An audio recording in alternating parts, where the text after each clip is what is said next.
Good day everyone, my name is Hark and today on the channel we have our first ever interview, a pioneer of a brand new horror genre mixing religion, space and unquestioned devotion towards what you believe in, as well as the lengths you are willing to go to in order to achieve what you ultimately crave in life. I welcome to the stage, Seraphim.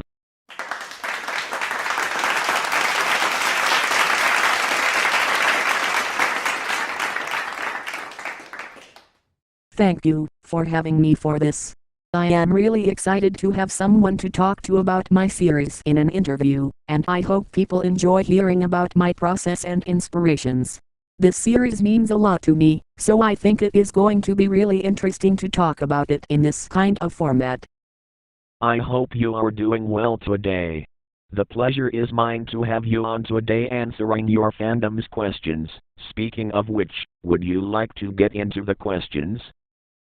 Of course, I am excited to get into it. Okay. We will get started. Question 1. How did you come up with this new idea of mixing analog horror, space and religion?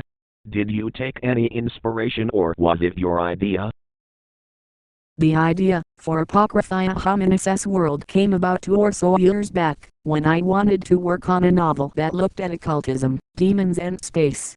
At that time I was at the beginning of a phase, where I had finished watching the anime series Neon Genesis Evangelion, and had begun to look at channels on YouTube like Wendigoon, Religion for Breakfast, Esoteric etc. I had begun to get hugely into religion, the occult and particularly religious horror.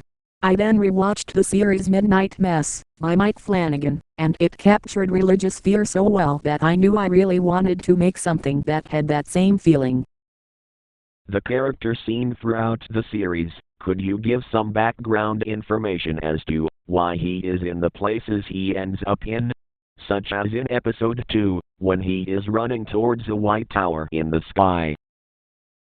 There has been some messages in the story that indicate why our protagonist has entered the series. Location. But it has not all shown yet. I will say the assessment Muldered made on his video about those scenes in the pale white tower floor and the long corridor are all geographically connected, as I had tried to heavily indicate is on the right track.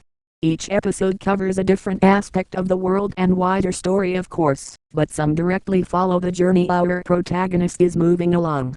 He goes from room to room, floor to floor of this space he has entered, and so certain elements in filming will show that it has back to his perspective, without my having to indicate it with words.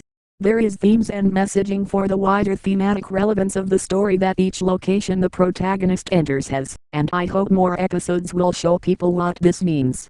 There is a path they are treading, and every step is important, and some directly connected to the other. Are you thinking of creating other series aside from Apocrypha Hominis? I love a lot of different types of horror, and other media too. Apocrypha Hominis will lean into other forms of horror than just analog, cosmic and religious, but that as the basis of it, and I think that will reflect on the rest of the series. That as a good and a bad thing. I am making a YouTube horror series, and as free as I want to be in terms of expression, there is some limitations on that. I cannot, for example, discuss the character's thoughts, because the cosmic horror element necessitates mystery and enigma in the exact nature of things. That is a major criticism of authors like Lovecraft, where the unexplainable becomes explained. Especially in visual media with very limited dialogue, as Apocrypha Hominis is, as it is now, the character's mind is very hard to display without disrupting the genre's expectations. Could you give some background on the organization Yusuf? Such as the founder of the organization, their goal and any other details you are willing to provide. The episode Millennium describes the timeline leading up the Yusuf's development. It developed when, after the events of the year 2000, the Theosophical Society shifted into the Yusuf. A ritual, using techniques the Theosophical Society had explored and considered, took place at Bohemian Grove between the now Yusuf officials to manifest the illusion of care which would convince the world that the events of the year 2000 were meteoric impacts and their consequences. Their goal was then made to both maintain that secrecy of the year 2000's developments, and to stop the proliferation of demonic entities, as they classify them in their report on the events across the world with their developed ritualistic techniques. They work as a part military, part shadow governmental organization, with their foundational goal being to protect the world and stop its condition from worsening, especially not to the point where the events of the year 2000 could reoccur. It is hard to pinpoint an individual founder, but members like Director Akirika and other directors were important in its establishment. As well as in episode 3, we see what seems to be Japanese inscriptions flashing across the screen, and what looks to be classified documents.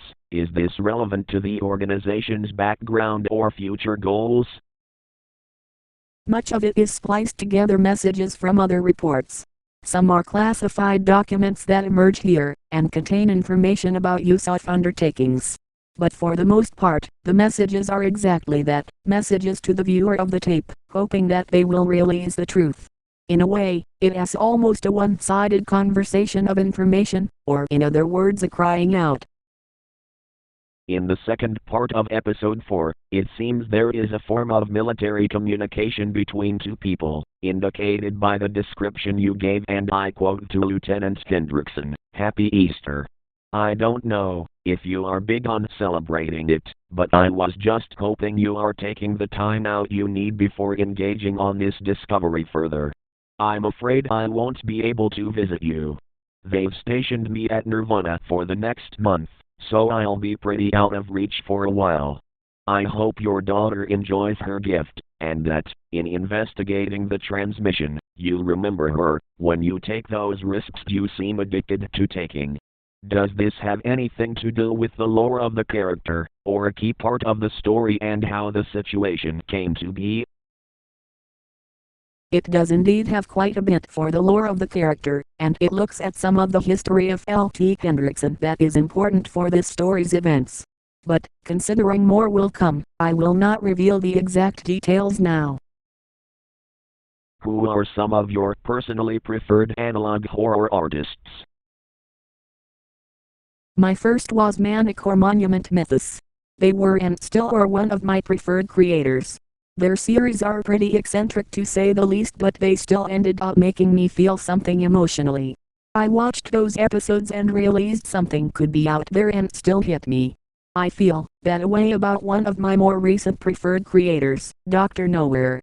He is 18 or so I think, and his art is, if Dolly and Trevor Henderson had a love child who made both funny yet mostly haunting YouTube episodes. He is an incredible artist, and he is someone I am really keeping on my radar, because he just makes some aesthetically beautiful work, beyond their really mysterious, but heart-touching stories. Final question, for you, the name Apocrypha Hominis, what does it mean? This question actually fits perfectly for what I want the preface to my novel to be, so I should include it here. Seraph, in a period following the writing of the Old Testament, a series of texts that explored elements of Jewish practice and history were written. Some were included in the Greek translation of the Bible, but would become known as Apocrypha from the Greek meaning private. Apocrypha are in many denominations of both Christianity and Judaism non-canonical, though some find use in them as informative texts.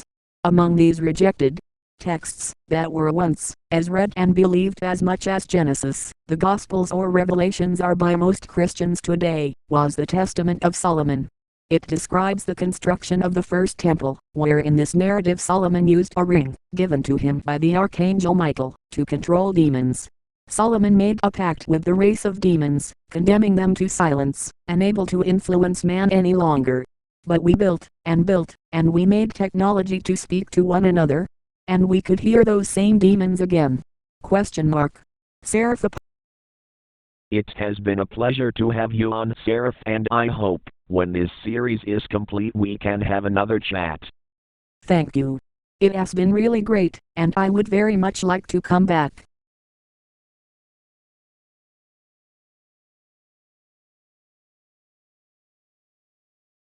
Thank you all for staying. Until the next one, goodbye for now.